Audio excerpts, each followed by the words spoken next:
Olá. Um olho na Câmara dos Deputados e outro no Palácio do Planalto. Não há um único brasileiro que não esteja atento à evolução da crise política que passa necessariamente pelo Legislativo e pela sede do Executivo Federal. Por isso, hoje, no Discussão Nacional, o presidente da Assembleia Legislativa, deputado Fernando Capês, recebe o presidente da Câmara Federal, deputado Eduardo Cunha, que vem assumindo o protagonismo no cenário político nacional. O presidente da Câmara dos Deputados está no olho do furacão. Por um lado, está em suas mãos decidir sobre os pedidos de impeachment que pesam sobre a presidente Dilma Rousseff.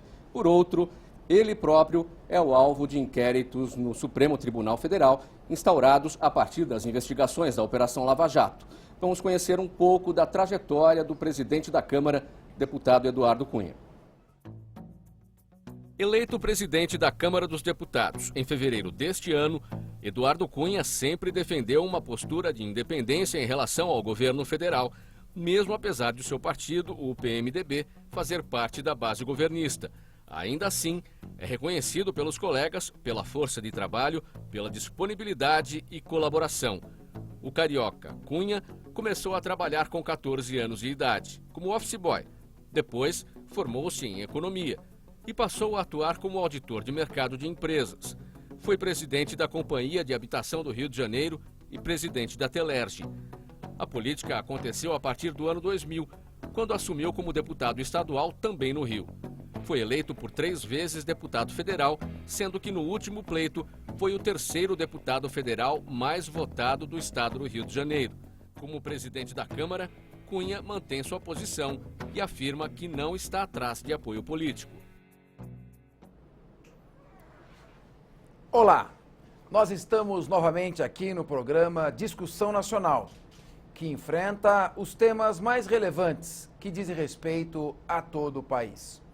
Hoje, a Assembleia Legislativa de São Paulo recebe várias autoridades numa sessão que homenageia o Hospital Sírio-Libanês e o médico Roberto Khalil.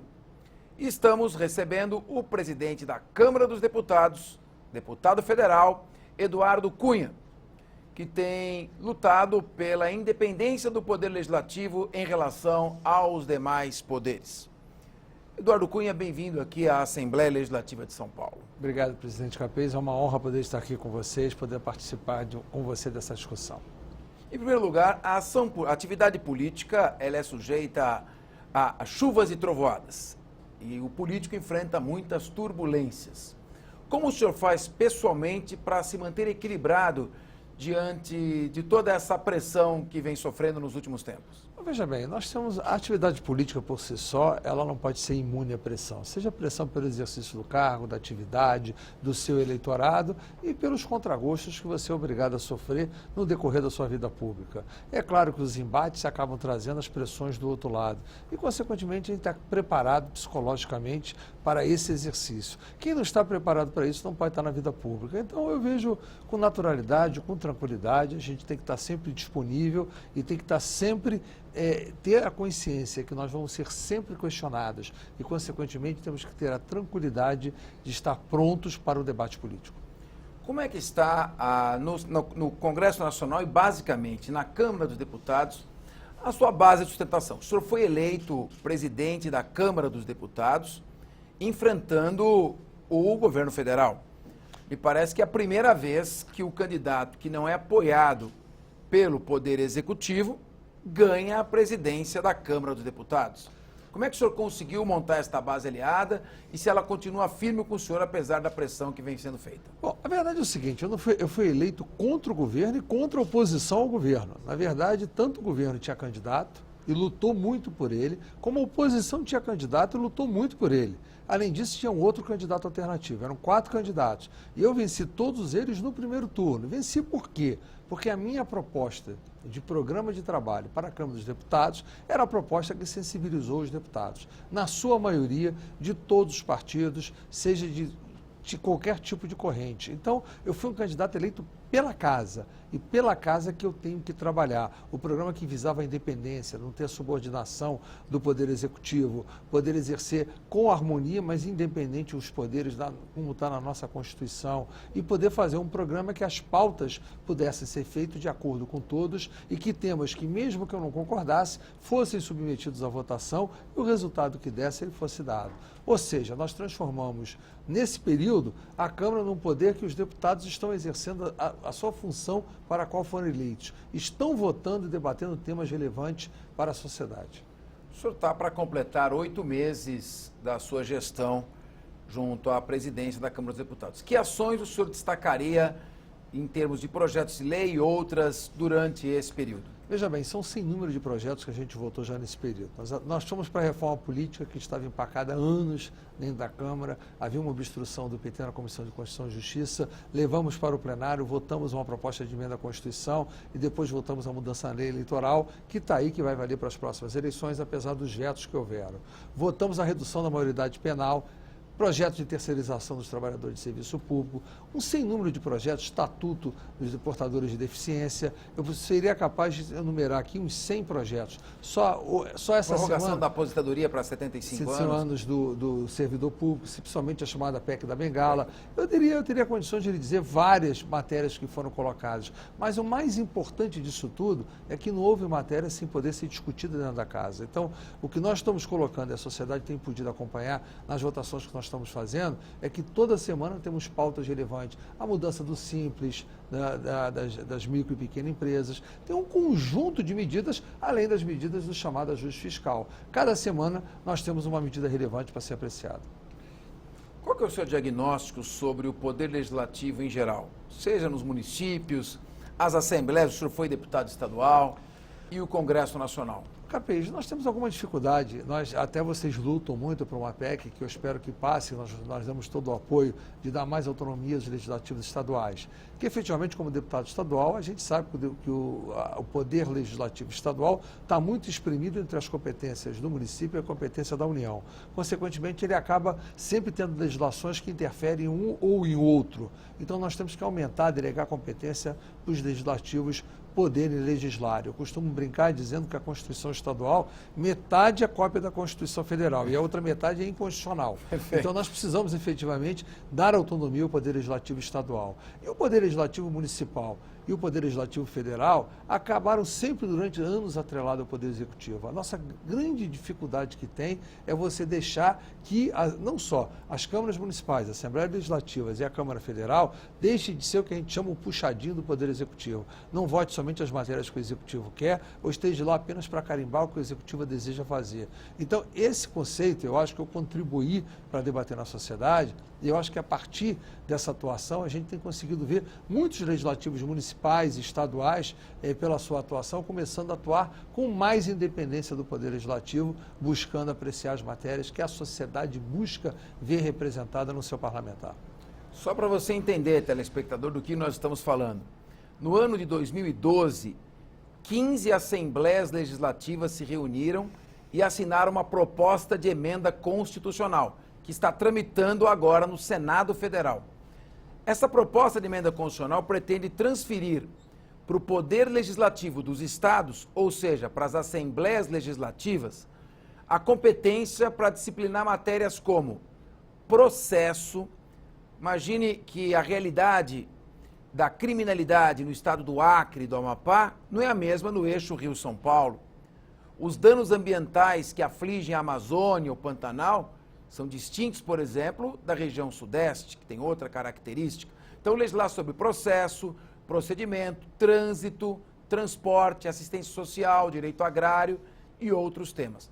Eu estive hoje na Comissão de Constituição e Justiça do Senado Federal, numa exposição, e foi muito bem vista pelos senadores. Isso significa que as assembleias vão continuar custando a mesma coisa, elas vão produzir muito mais, ou seja, agilidade na produção de textos. E o presidente da Câmara dos Deputados, Eduardo Cunha, ainda não chegou lá, mas já manifestou o apoio a este projeto? Até porque nós temos uma agenda que ela tem pautas que trancam a pauta para o dispositivo constitucional, seja as medidas provisórias, seja os projetos com urgência constitucional, tem a prioridade da pauta. Então, às vezes, muitos temas dos estados acabam não sendo apreciados justamente por essa dificuldade de você vencer uma disponibilidade de pauta. Então, há realmente um engarrafamento, como a gente poderia dizer na linguagem popular, de projetos para serem apreciados, concentrados dentro da Câmara Federal. Então, essa descentralização, essa delegação de competência, essa autonomia para o Legislativo Estadual, ela é muito importante até para o sucesso final da legislação. Não é só apenas transferir poder ou transferir mais produtividade, é para ter produtividade, porque na prática hoje o que acontece é que mesmo se a produtividade não tivesse com o Legislativo Estadual e estivesse com o Legislativo Federal, a gente poderia dizer que a sociedade não estaria perdendo. Mas como acaba não sendo legislado, a sociedade perde, porque além de o Legislativo Estadual não estar usando a sua eficácia toda de trabalho, ao mesmo tempo ela não tem a sua demanda atendida e não vê a sua vontade apreciada. Nós estamos falando de uma PEC que transfere competência legislativa para os estados. O senhor falou há pouco da já aprovada PEC da Bengala, em que o servidor poderá continuar no serviço público, não mais só até os 70, mas até os 75 anos. A Previdência vai entrar em crise, em colapso, né? Porque as pessoas estão se aposentando muito cedo. E vários outros temas que são polêmicos. A redução da maioridade penal. Como é que está essa questão hoje? Tem muita gente que é a favor, outros são contra.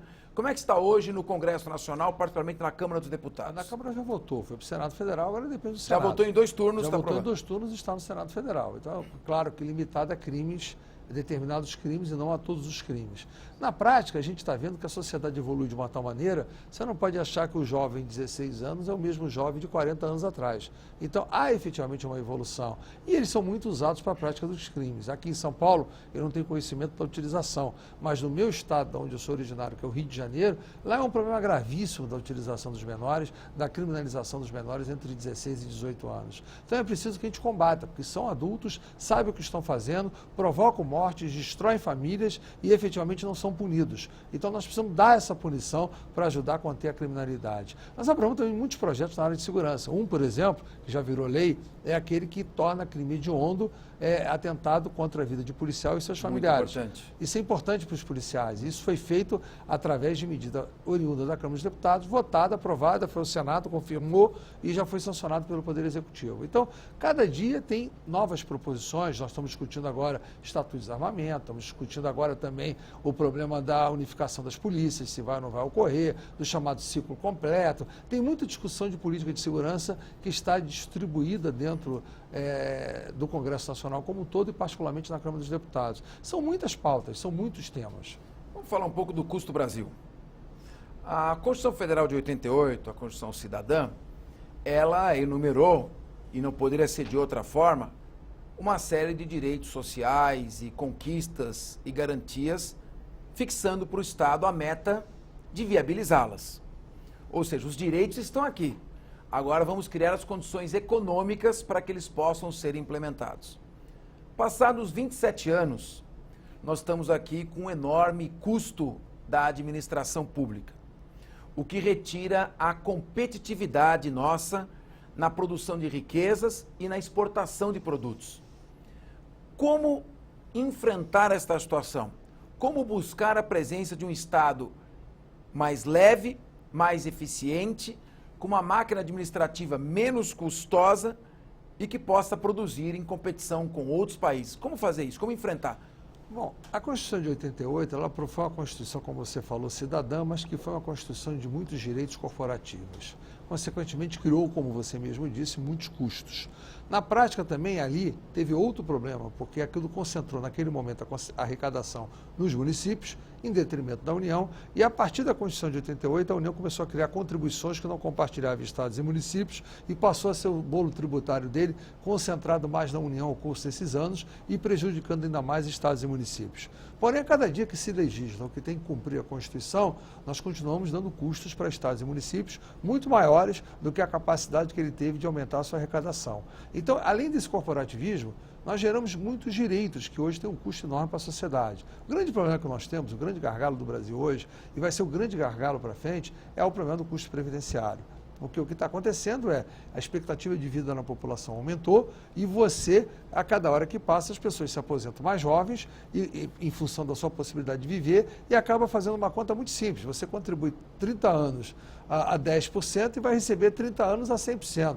Matematicamente, isso não vai fechar nunca. Então, a primeira grande reforma que nós deveríamos fazer é da Previdência. Não a Previdência para tirar o direito de quem quer que seja, mas para aqueles que estão começando hoje a trabalhar, possam ter um novo regime que efetivamente tenha algum equilíbrio no futuro. Senão, nós vamos quebrar o Brasil no futuro só pela Previdência. Além disso, nós temos que enfrentar alguns direitos corporativos. Todos vão buscar sempre mais direitos. O que é pior, hoje está cristalizado nas corporações que eles têm que buscar mudanças na Constituição, porque quando eles fazem através de lei, o governo veta e derrubar o veto é sempre muito difícil. E quando coloca na Constituição, o governo é obrigado a cumprir. Então, está tendo hoje um problema maior, que é a proliferação da tentativa de busca de direitos por mais colocações no texto constitucional. Então, além da herança da Constituição de 88, nós temos, além disso, a cada dia que passa, os lobbies corporativistas tentando incluir mais direitos na Constituição Federal. É preciso que a gente tenha um basta, nem que a gente acabe indo para um outro tipo de uma nova Constituinte no futuro, para poder tratar sobre uma outra ótica alguns problemas. E o custo Brasil, que tem não só por esse custo de corporação, com o problema de você ter uma exportação livre de impostos, consequentemente você tem estados e municípios que sofrem de perda de arrecadação, é um conjunto da obra, e esse conjunto da obra tem que ser abordado. Nós temos custos caros também pela nossa legislação trabalhista, não tem diferenciação entre, por exemplo, trabalho no campo e trabalho na cidade, você compara o motorista de caminhão, o motorista de uma colheitadeira, você tem vários pontos que você tem que atacar para fazer correções, que isso é difícil, porque cada vez que você vai mexer com algum tipo de situação como essa, vem os grupos organizados para dizer que você está mexendo com direitos. Então, é um problema que nós vamos ter que enfrentar, senão o Brasil vai virar uma Grécia no futuro, uma Grécia onde só tem custo e não tem receita. Ninguém paga imposto, ao mesmo tempo todo mundo tem que ficar com um custo cada vez maior. Nós entrevistamos aqui o embaixador Rubens Barbosa, que foi embaixador em Londres por 5 anos, nos anos 90. E ele disse que nós estamos exatamente no caminho, o senhor é formado em economia, de nos transformarmos numa Grécia. É aquele efeito Orloff, né? A Grécia de hoje vai ser o Brasil de amanhã. E que, se nada for feito, quando nós só vamos acordar quando a economia estiver tão quebrada que as riquezas não poderão mais sequer ser produzidas, quanto mais distribuídas.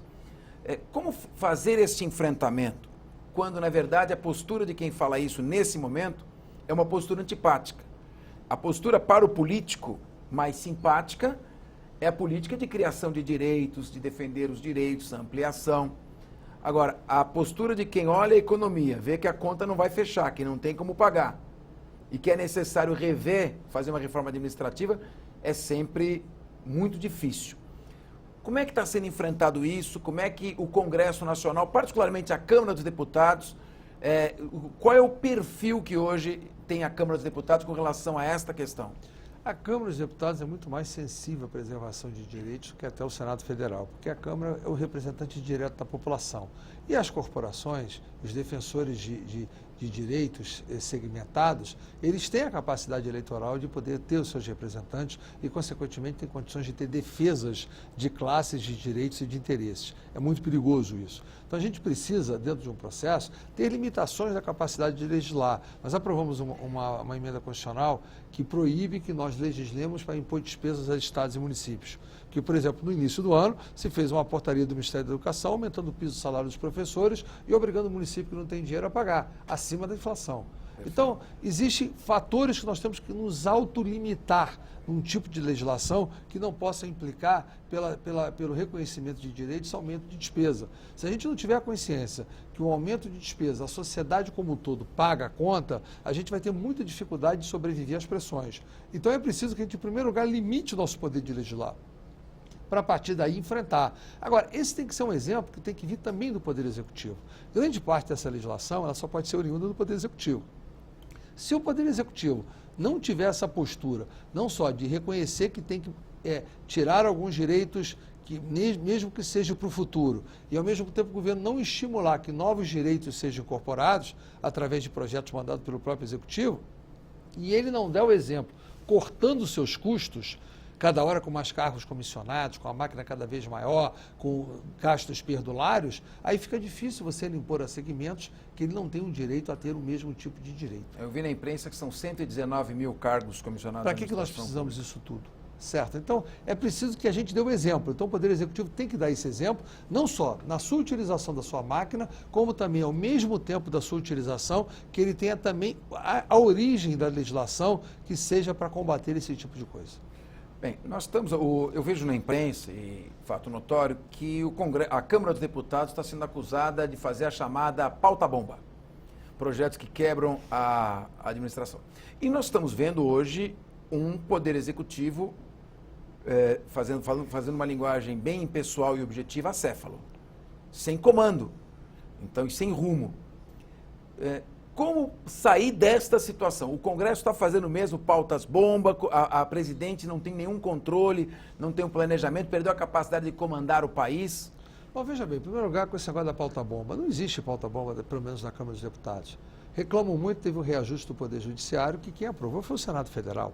E isso foi para o veto da Presidente da República, que ela vetou, e a discussão é manter ou derrubar o veto. Provavelmente vai ser mantido e tem minha posição favorável para manter o veto. Em segundo lugar, falam muito por causa de uma proposta de emenda à Constituição que foi aprovada em primeiro turno, que justamente impunha a carreira do advogado-geral da União. Isso gerou polêmica, que muitos tentaram entrar nessa PEC, gerando uma série de direitos. Na medida que a gente viu que isso se transformou, que foram os líderes que quiseram pôr na pauta naquele momento, depois quiseram tirar e não tiveram votos para manter a retirada, e acabou indo no primeiro turno, eu simplesmente não coloquei para votar o segundo turno e não colocarei. Então não existe, o oriundo da Câmara dos Deputados, pauta-bomba. O que aconteceu foi, em determinadas medidas provisórias, algum destaque acabou passando que implicava despesa e o Poder Executivo vetou.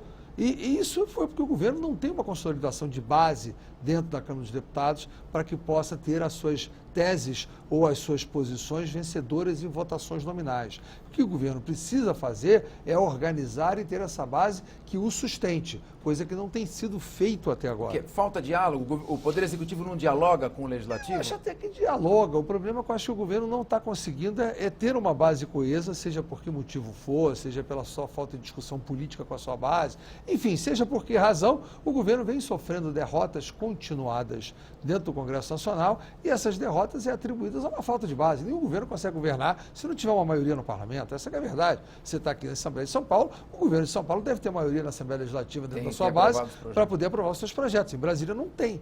Um governo sem maioria no Congresso é difícil de conseguir governar. O que o governo precisa fazer é constituir essa maioria sólida. Só para terminar o tema da reforma da administração, a PEC da terceirização, ela foi discutida... Não é PEC, é projeto de lei. Um projeto de lei. Como é que... Explica em largas tintas, rapidamente, qual é esse projeto e qual a consequência dele. A terceirização, ela existe na atividade econômica, mas ela existe hoje de uma forma pouco regulamentada. As empresas contratam empresas que fornecem mão de obra terceirizadas, depois essa empresa fecha, o empregado sai para uma outra empresa, ninguém recolhe o tributo, não recolhe a contribuição do empregado, enfim, é uma desorganização total. O projeto que foi aprovado, que está no Senado, ele não só obriga a empresa que está contratando a recolher as contribuições, ser corresponsável pelas ações trabalhistas e pelo recolhimento do direito trabalhista, então tem um fim de benefício, o trabalhador ele sai beneficiado da circunstância. Por que teve polêmica e tem polêmica com o projeto? A polêmica é com sindicatos, não com todos os sindicatos, por exemplo, é com a CUT. Não, por exemplo, não é com a força sindical, porque eles estavam defendendo que a contribuição sindical fosse ficada com o sindicato predominante. Por exemplo, um banco, o sindicato dos bancários ficaria com toda a contratação dos recursos da contribuição sindical de todas as atividades contratadas terceirizadas dentro de um banco, mesmo que fosse, por exemplo, para lavar roupa, lavar o chão, faxina, enfim, qualquer coisa do gênero seria para o sindicato predominante. Então, é uma briga política por dinheiro. Não é uma briga porque você está prejudicando o trabalhador. O trabalhador, com esse projeto que foi aprovado na Câmara... Essa discussão da terceirização envolve outros interesses. Aí eles vêm com aquela discussão que você, como base política, que você não pode terceirizar a chamada atividade fim. E só que num banco você consegue definir o que é uma atividade fim, talvez, mas tem empresas que você não consegue mais definir o que é uma atividade fim e uma atividade meio. Então você não pode tolir a economia de andar, porque no mundo inteiro a normatização das relações de trabalho não são tão complexas como nós estamos fazendo aqui no Brasil. Consequentemente, isso vem naquela tua pergunta anterior do custo Brasil. Você aumenta o custo Brasil pelo excesso de normatizações, que toda normatização implica em custo. E esse custo a sociedade paga como um todo. Então é preciso que a gente tenha noção que a terceirização regulamentada é muito melhor do que a terceirização predatória que se pratica hoje, onde o trabalhador não tem garantia do recolhimento dos seus direitos e, ao mesmo tempo, não tem garantia a quem acionar no caso dele precisar demandar a Justiça do Trabalho para rever os seus direitos. E, ao mesmo tempo, a Previdência e o governo não têm a garantia do recolhimento dos seus direitos, dos seus tributos. Consequentemente, isso pode ser sonegado. Então, a terceirização regulamentada, ela é boa para a sociedade, ela é boa para o trabalhador, ela é boa para o governo, ela é boa para a economia, ela diminui o custo da contratação desse empregado e todo mundo pode, no fim, ganhar mais e a economia ter mais velocidade no seu crescimento. Eu ouvi de um importante político brasileiro, que também é um grande economista, que nós perdemos uma grande oportunidade quando o Brasil estava no auge, na crista da onda econômica, que era ali o país disputado pelo mundo inteiro para ser um centro de investimentos. E a expressão foi dele, abre aspas, torramos nossas riquezas em bens de consumo, quando oferecendo crédito barato para aquisição de bens de consumo, quando poderíamos ter investido em parcerias público-privadas para a modernização da nossa infraestrutura rodoviária, portuária principalmente, além de investirmos em países cujo retorno é duvidoso, como Cuba e alguns países da África. E aí, fechando, que não importa hoje se um governo é de centro, de direita ou de esquerda, ele não pode colocar a pauta ideológica acima da pauta gerencial, econômica, ou seja, tem que fechar as contas. Você tem que gastar aquilo que você arrecada. O senhor concorda com isso? Qual é a sua avaliação como economista? Eu concordo. Veja bem, a pauta ideológica ela não faz bem para ninguém. A pauta econômica tem que ser uma pauta de economia. Consequentemente, quando você investe dinheiro em aquilo que não tem retorno ou por ideologia ou por aproximação de interesse internacional, não é a melhor maneira. Eu não posso dizer se investir em Cuba foi um mau ou bom negócio, porque eu não sei se teve ou não teve retorno ou se houve algum prejuízo. Mas a verdade é que nós temos o seguinte, você falou do ponto de vista quando nós estávamos na melhor da economia e nós não investimos na infraestrutura. Nós até colocamos em oferta e tivemos crédito para isso. O grande problema é que a ideologia na confecção das regras é que tolhiu o investimento, porque você ficou praticamente o primeiro mandato do atual governo discutindo taxa de retorno do empresário que ia fazer o investimento. Ou seja, você queria dizer o que ele podia ganhar no investimento. E o risco que o empresário ia tomar não compensava aquela renda que você queria atribuir, que ele teria direito a poder ganhar. Então, isso acabou tolhindo o investimento. Acabou atrasando, foram regras mal feitas, muitos empreendimentos estão atrasados, dificuldade de dar licença ambiental ao mesmo tempo que você tem a cobrança da infraestrutura ficar pronta. Você quer um exemplo? Você faz a licitação da geração de usina hidrelétrica e a transmissão ficou atrasada, porque você fez licitações diferenciadas, investimentos diferentes. Aí ele fica com a energia produzida, não tem como transmitir, joga fora. E o consumidor paga na conta porque isso vai para o ambiente regulado. Então você tem uma série de erros. A própria mudança do setor elétrico gerou essa confusão que a conta de luz aumentou 70% nesse ano, que o consumidor está pagando pelos erros de legislação que foram feitos pelo governo, achando que tinha que controlar o ganho daqueles que estavam explorando. Então, os erros são de gestão. Não necessariamente que nós não aproveitamos, tinha crédito, tinha investidor, tinha tudo. O que estava faltando é o governo passar a credibilidade, a confiança e regras que eram regras que sejam acessíveis e interessantes para quem fosse investir. E com isso desarrumou uma parte do setor de infraestrutura brasileiro. Nós estamos com um setor desarranjado e dificilmente você vai recuperar no curto prazo.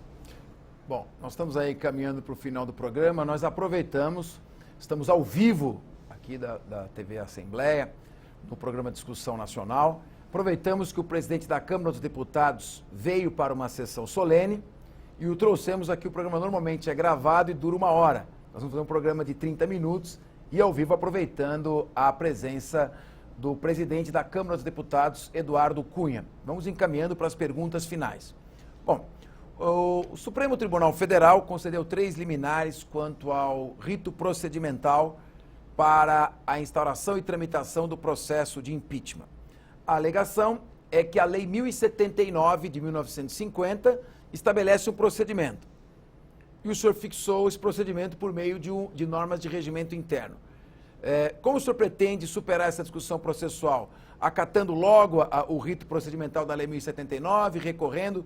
Em primeiro lugar, como vai ser enfrentada essa questão? Bom, em primeiro lugar, são 2 mandados de segurança e uma liminar numa reclamação, com 2 ministros diferentes e que ambos têm como objeto coisa completamente distinta do que aquilo que está divulgado. Foi para aceitação de um recurso a uma questão de ordem que foi deferida por mim e foi elencada as regras procedimentais que existem na casa. Não foi criada ou inovada nenhuma nova regra. O que foi feito lá é apenas as respostas a perguntas que foram feitas por parlamentares em sede de questão de ordem, que tratavam de temas já decididos na casa, ou seja, nada se afastou, seja da Constituição, seja da Lei 10.079 de 1950. E o regimento interno da Câmara, que estabelece algumas das normas que foram adaptadas e consideradas pelo próprio Supremo Tribunal Federal legais ou até mesmo corrigidas na época do impeachment do ex-presidente Fernando Collor.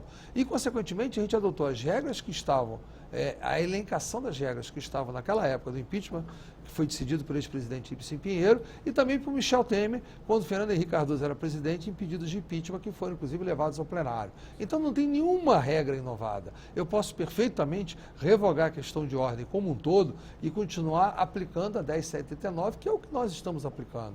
A discussão que existe ali é apenas uma única coisa, eu dei uma definição por analogia, que é efetivamente quando eu indefiro um pedido de impeachment, acabe o recurso, e esse recurso, qual é o prazo para esse recurso? São 5 sessões, porque por analogia na Câmara, em todas as matérias, o prazo é 5 sessões. E não tem regra explicitada do número de sessões que você tem para poder não vedar o teu direito de apresentar recurso. É somente essa a única inovação que ele poderia dizer, mesmo assim, a aplicação por analogia de regras existentes no regimento interno da Câmara. Então, eu tenho certeza que o Supremo vai acabar apreciando e é bom que o faça com celeridade e se alguma mudança o Supremo quiser fazer nas regras existentes, ele vai ter oportunidade de rever. Se o Supremo demorar ou não apreciar, provavelmente eu vou revogar a questão de ordem, os mandatos vão perder o seu objeto e, consequentemente, das minhas decisões futuras, caberão recursos ou outros mandatos, enfim.